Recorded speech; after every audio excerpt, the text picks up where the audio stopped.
Halos hindi makapaniwala si Zyriel Manabat na makapagbibida sa isang episode ng Wish Ko Lang sa GMA Network. Matatanda ang nagsimula bilang child actress si Zyriel sa ABS-CBN at doon na rin nagdalaga. Sobra po siyang surreal. Kasi hindi naman po naming mga kapamilya artist i-expect ever na pwede kaming mag-crossover and hindi po biro ang wish ko lang sa industriya, bungad ni Zyriel.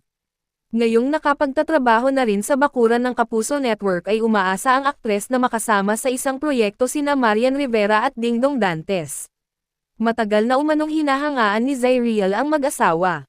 Isa kasi sila sa mga icons. Isa rin sila sa grabe ang labanan ng face card. At the same time, isa rin ako sa mga humahanga sa mga piece na ginagawa nila whether movie or kung ano mang palabas yan. Sobra rin akong hanga sa family nila. The way they handle their family, yung mga anak nila, basta yung parenting nila. But as a person, isa sila sa mga hinahangaan ko, paliwanag ng dating child star. Mas tumindi ang paghanga ni Zyriel sa tambalang Dongyan nang makasama sa Pinoy Big Brother Celebrity Collab Edition ang aktor kamakailan.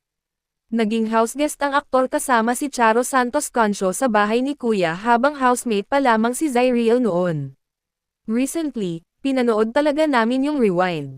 Tapos nakasama pa namin si Sir Dong sa loob ng bahay. So parang lalo lang tumaas yung respeto, yung paghanga ko sa kanilang mag-asawa, paglalahad ng aktres.